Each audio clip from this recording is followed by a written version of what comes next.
Okay, so I will be recording this lecture for the benefit of Section B and Section C. This will not be included already for your examination tomorrow because tomorrow will be your prelim exams. So this chapter will be um, will be put already into the midterms. Okay, so the first long quiz for this chapter will be next week. Okay, so please listen carefully because I will be um, have this discussion fast because this is a very actually without the use of PowerPoint presentation we can finally just draw no this chapter. Okay, so we are going to talk about the muscles. No, unlike your anatomy and physiology, you're not going to memorize the list of muscles. Okay, you are already done with it. Tapos na kayo dun sa kalbaryong yon. No? Hindi na kayo magme-memorize ng gastrocnemius, hindi na kayo magme-memorize ng pectoralis major, minor, um, temporalis, masseter, etc., etc. What you are going to learn in this specific chapter are the histological features and what are the types of muscle histology. Okay? So let's start with the functions of the muscle tissue. Pag sinabi mong functions of muscle tissue, it corresponds to your skeletal system, which is movement and maintenance of posture. Without your muscles, no, without your bones and your muscles, you cannot stand, you cannot sit, you cannot interact the way you interact now. The way you move, no, the way you sit down right now, no, ang uban, yung iba nakahiga, yung iba nakaupo, yung iba nakatayo, it differs. Okay? Your posture is dependent with your muscle structure. If you are weak, if kakaunti lang yung muscle mo, you are going to have problems with your posture. Okay? And remember that one of the functions of your muscle tissue is joint stabilization. Without muscles, your joints cannot stabilize. Okay? And also, it is important for heat generation. Okay? It is important for heat generation. That's why every time that you feel cold, no, is especially if for example, malamig yung panahon, katulad ngayon, umuulan. I don't know if umuulan dyan sa inyo, but here in lang masyadong malakas yung ulan. No, hindi pa ba? Wala pang ulan dyan? Wala pa. Okay. So let's pray na hindi kayo dyan mabaha mamaya. Okay? Pero dito, nag-uumpisa ng umulan. No?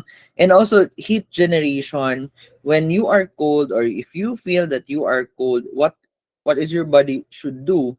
No, ano yung ginagawa ng katawan mo is that it shivers. Ibig sabihin, no, yung kurug-kurug ka, no, when it is cold, no, hindi lang yung mga ginagawa mo kapag malamig na hinahag mo yung boyfriend or girlfriend mo, no, it's not part of the heat generation. What your muscles usually do is they try to move on their own to produce heat, no, para hindi ka lamigin. The more heat that you have, the more muscles that you have, the more heat that you have also. Okay? That's why it's very important, no, that you need to move so that you would have force. Okay? That's why kapag lumalakad ka, kahit malamig yung panahon, hindi ka nakaka-feel na malamig kasi there is heat generation. So what are the special functional characteristics? First is contractility, no? And remember, when you talk about contractility, you are talking about shortening. Okay, that's the keyword. It is shortening.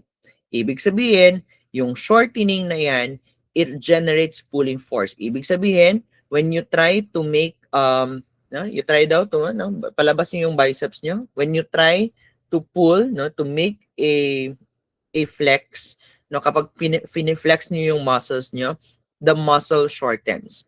No, it tries to pull. Okay? Pag sinabi mo namang excitability, the nerve fibers cause electrical impulse to travel. Kapag sinabi mo namang extensibility, this is the stretching, no, with contraction of an opposing muscle. Okay? Pag sinabi mo namang elasticity, this usually recoils passively after being stretched. Kapag binalik mo or kapag hindi mo ginagamit, pwede siyang bumalik sa original position. That is the capability of your muscle for elasticity. Okay? Pero wala tayong pakialam doon because the only thing that we need to know for this chapter are the muscle tissues. What are the different types of muscle tissues? Okay? So ano yung importanteng alam nyo dito? You have the skeletal, you have the cardiac, and the smooth muscle. Saan mo makikita yung skeletal muscle? Anywhere. Okay? In your biceps, in your triceps, anywhere in your body except, okay? Except in the things that you cannot control. Specifically where? Your heart. No, hindi totoo yung kapag tumibok ang puso, no? No, hindi mo nakokontrol ang puso, no? My heart is beating for you. Your heart is not beating for anyone. It's beating for you, no, for yourself. Hindi mo natuturuan yung puso na tumibok. Okay? Because it is involuntary. Pag sinabi mo namang smooth muscle, it is somewhere that you cannot control, but it is not the heart. Okay? So, dalawa lang yung hindi mo makontrol dyan. Yung puso at yung lamang loob. Okay? Okay, uulitin ko. Ano lang yung hindi mo makokontrol? Yung puso at yung lamang loob. Okay? Makokontrol mo ba kapag sapakit mo yung kaklase mo? Yes. Makokontrol mo ba kapag umupo ka? Yes. Makokontrol mo ba kapag tumayo ka at lumakad ka? Yes. Okay? Pero yung puso, you cannot make the heart beat slower or beat higher or faster. You cannot make your intestines to move faster or move slower. You cannot control. Okay? Ano lang ang hindi mo nakokontrol? Yung puso at yung lamang loob. Okay?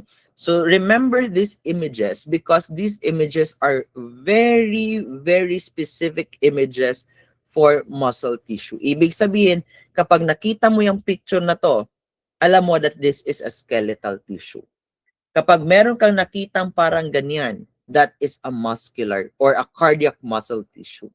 Kapag naman mukha siyang dense connective tissue, no, it's smooth, it's clean looking, it's fair looking, it is a smooth muscle. Okay? So, in histology, you need to differentiate ano yung kaibahan nila sa isa't isa sa microscope. Okay? Kasi yung subject natin is histology. Okay? Yung skeletal muscle, no, it is important for attachment and moving the skeleton. And it is 40% of our body weight. The more muscles you have, the more heavier you are. Okay? And also, it is important to remember that the fibers are consist of multinucleated cells. Saan dyan yung nucleus? Itong violet. Okay? Yung violet na yan, those are your nucleus. Okay? So yung nucleus daw ng skeletal muscle tissue, they are multinucleated. Ibig sabihin, or yung fibers, multinucleated. Sa isang fiber, no, ito yung isang fiber, maraming nucleus. Okay? So isa-isang fiber, no, isang fiber na yan, maraming nucleus. Kaya siya tinatawag na multinucleated cells. Okay? And also, you need to remember that the cells with obvious striations. No? Ano yung striations, Doc? Yan. Yung parang kurit-kurit pababa. No? Those are striations. Okay, na siya garas-garas ba? No? Those are striations. And also, remember, voluntary. Siya lang yung nakokontrol mo.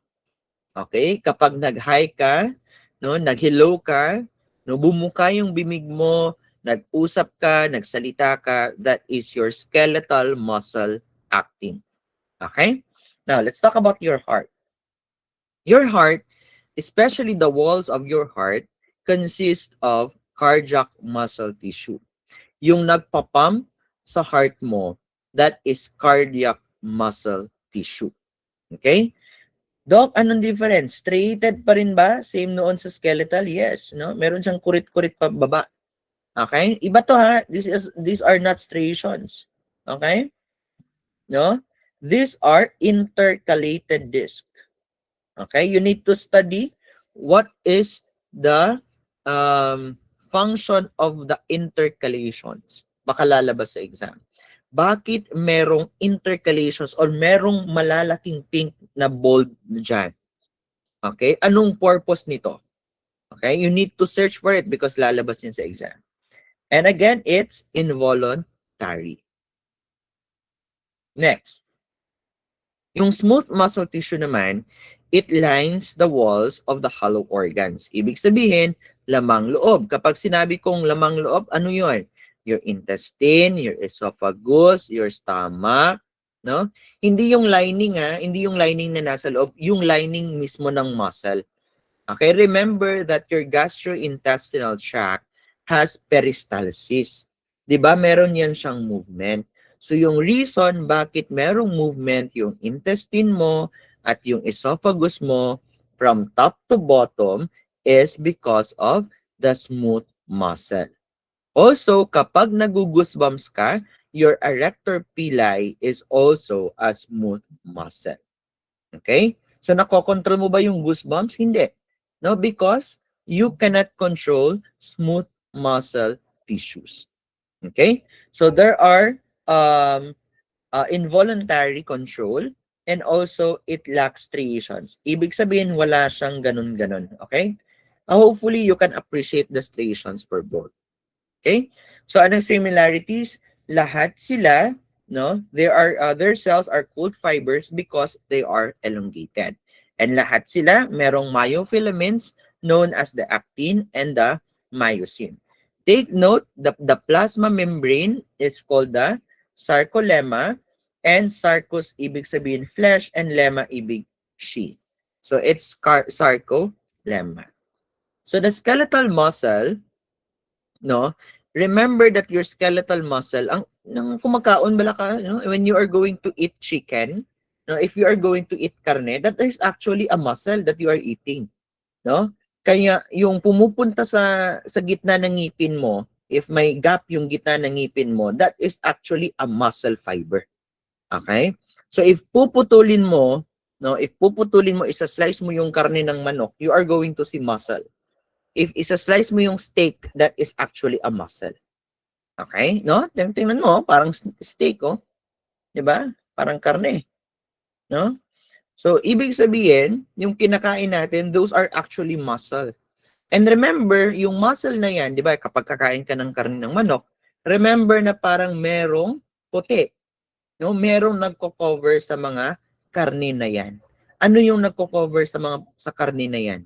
That is what you call the epimysium, endomysium, and the perimysium. These are wrappers. Okay? Ito yung nagra-wrap. Nakadepende na lang if ano yung nirarap niya.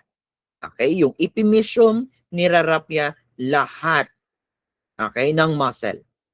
Yung perimysium, ang nirarap niya ay mga fascicle. Yung endomysium naman, ano ang nirarap niya? Muscle fiber. Okay? There are difference, Epimysium, whole muscle yung nirap. Perimysium, fascicle yung nirap. Endomysium, muscle fiber yung nirap. Okay? So each muscle, one nerve, one artery, one vein, no? It branch repeatedly, no? Remember that it has origin, insertion. Kapag yung origin, ito yung less movable. Kapag naman yung insertion, it pulls toward the origin. For example, your biceps. Ito yung insertion kasi ito yung mag-move. Ito yung origin kasi ito yung hindi nag-move. Okay? Take note of that. So attachments, no? Many muscles span 2 or more joints, kaya tinatawag na biarticular or multi-joint, no? Meron namang direct or fleshy attachments that attach to so short that muscle appears so attached directly to the bone. Ito yung mahirap mong kainin sa manok, no? Ito yung dikit na dikit talaga sa buto. Okay? They are fleshy attachments. Okay? Ano yung mga indirect attachments naman? Kapag sinabi mong indirect attachments, no, these are connective tissues that extends well beyond the muscle. So anong example? You have the tendon. No, it's cord-like. No, most muscles have tendons. Aponeurosis. No, it's flat sheet. Ibig sabihin, ito yung nagko-cover talaga ng parang akala mo cellophane. Okay? Di ba yung tendon? No? Yan yung sinasabi nila doon, the Achilles tendon. No? If you are going to touch your dapa-dapa, if you are going to touch your kanang likod ng ano mo, ng paa mo, no? Yung parang meron diyang parang manipis, no, na area, hindi ko naman alangan naman mag-isaka. Hindi na ako mapakita kay alangan na isaka na ako akong TL, di ba? No? If you are going to feel your paa, no, sa likod sa mo, sige, gunit sa inyong tiil. No, gunit sa inyong likod sa inyong tiil nga murag naay payat diha, no? That is actually the tendon. Okay? Remember, no, that it is cord-like. Kapag maputol ng tendon nga na, wala na connection ang imuhang muscle to your bone. Okay? So, wala tayo dyan. Okay. Let's talk about your skeletal muscle. No? Your skeletal muscle, the fibers have striations. The myofibrils are the organelles of the cell. No? And the sarcomere, take note of the statement, it is the basic unit of contraction. Okay? So, naaral nyo na to during your histology. No? That you have myofibrils, you have Z-disc, you have thin and thick myofilament. Aaralin nyo to. No? Dapat nyong aralin to. Okay? Anong purpose ng H-zone? Ano ang purpose ng A-band? Ano ang purpose ng Z-disc? Ano ang purpose ng M-line? No? In our recently concluded quiz B, no, in Cagayan de Oro, tinanong, no, sa average round, which among the parts of the skeletal muscle, no, na structure, no, na zone or band ang hindi nagmo-move. So yung hindi nagmo-move na part ng skeletal muscle, no, is the A band. Okay, it does not move, it does not contract, it does not shift its shape. Lahat 'yan nagmo-move kasi if you are going to imagine, no, lahat ito ipupul niya ito papunta dito. Ito, ipupul niya ito papunta dito. Okay? Your A band, this one, does not move. Puller lang yan siya. Okay? It only pulls, but it does not move. Okay? Ano yung nagmo-move? No? The one that moves is your actin. Okay? The one that moves is your actin. Okay? So of the thick, the myosin, the thin, the actin, and the elastic is the titin. Di ba? Meron na kayong agad na nalalaman, no? Madali siyang i-memorize, di ba? Thin, actin. Actin, thin, actin. No? Yung thick, no? Kasi muscle, di ba? Thick yung muscle. Elastic, alam mo na yan. Okay? Alam mo na yung nag-e-elastic. Alam mo na yung nag-stretch, di ba? It's the T, thin. Okay? It's the T, thin. Okay? Alam mo nyo na yan. Hindi ko na, no need to elaborate further. Okay? Sliding filament, ibig sabihin, kapag relax, walang movement. Kapag nag-contract, there is movement at pumunta ito dito sa gitna. Okay? Remember, A band, constant because it is caused by myosin which does not change in length. Okay? No, pang quiz B yan, ha? Lumalabas yan sa medical school quiz B. Ano daw na parte ng sliding filament or ng ng skeletal muscle ang constant at hindi nagmo-move? And the answer is A band. Okay? Lalabas sa exam. No? Now remember, this is the myosin head. No, a-attach yan siya sa thin filament. Eventually, it will move papunta dyan. Okay? Kapag mamumove to, edi mapupunta na to sa gitna. Okay? Yan. This one, no? I band, A band, Z band, thick, thin. Okay? You just have to know the descriptions. Okay? Let's move to the sarcoplasmic reticulum. No? Smooth ER, tubules surround myofibrils, no? The cross channels. Ang point lang dito is, same lang ito siya doon sa endoplasmic reticulum ng different cells. Okay? Ito lang yung specialized version. So, ang pangalan ng specialized version ng smooth ER sa isang muscle tissue is what you call a sarcoplasmic reticulum. Hindi na siya yung smooth or rough ER. Okay? At saan daw dumadaan, di ba sabi ko, no? Saan dumadaan yung mga chemicals or neurotransmitters? Ito yung tinatawag natin, terminal cisternae. Okay?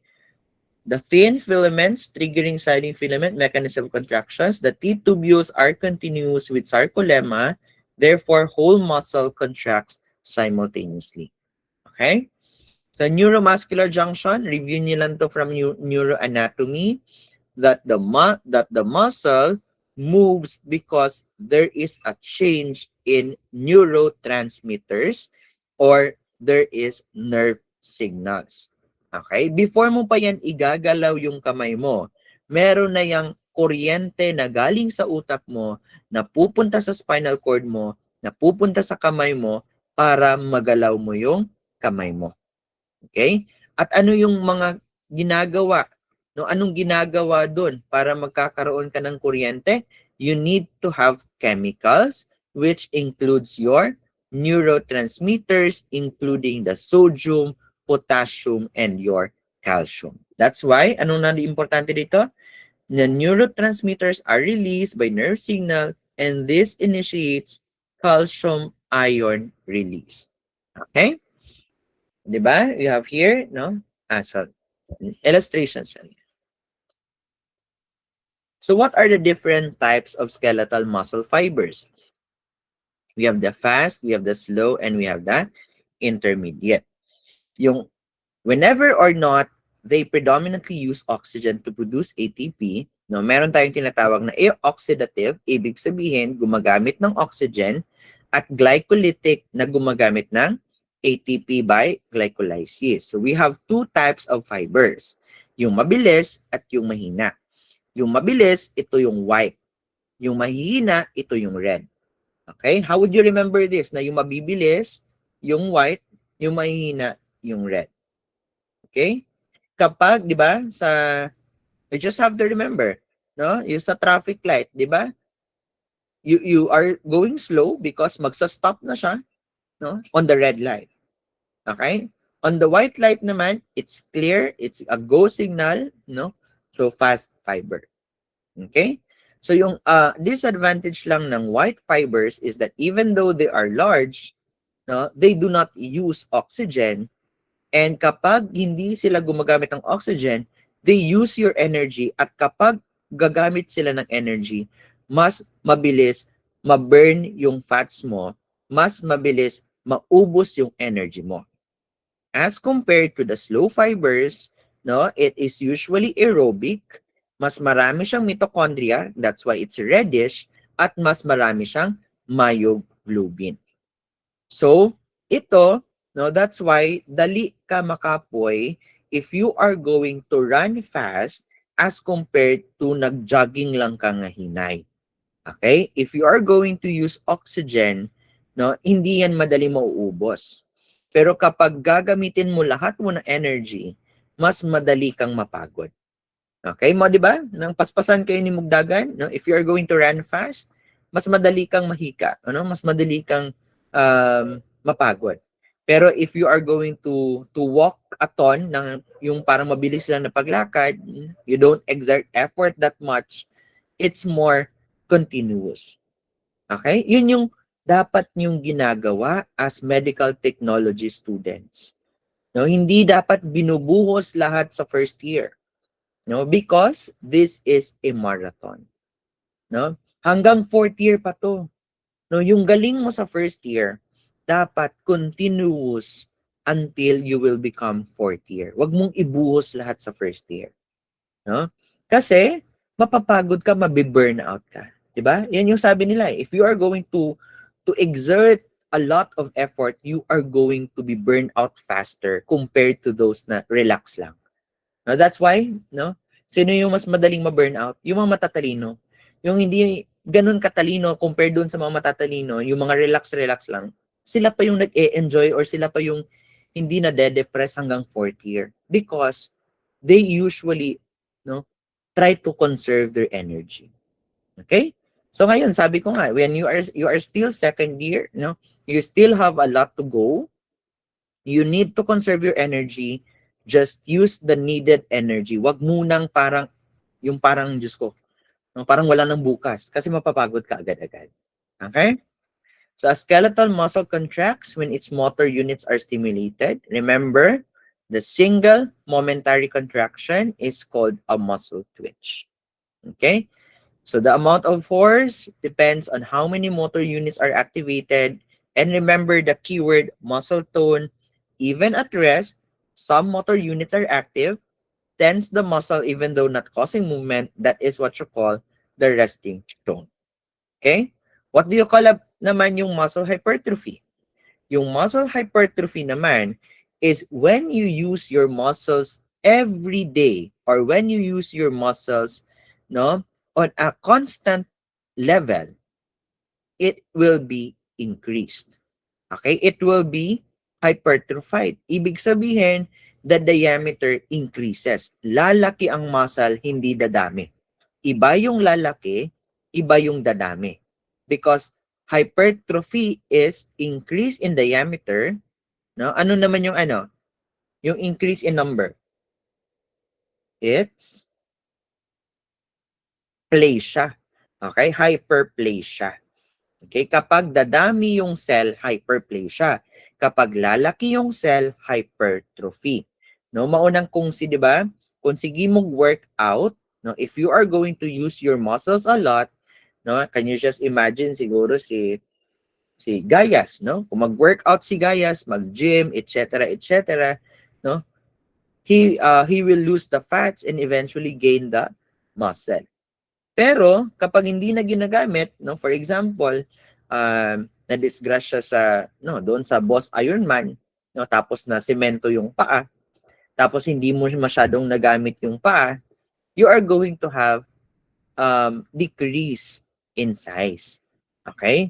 So that's why pareho din yung utak natin, no? Even though it's not a muscle, pareho din yan. No? That's why kailangan mong gamitin lagi para hindi siya or para mas lalaki siya at mas magiging capable siya. Okay?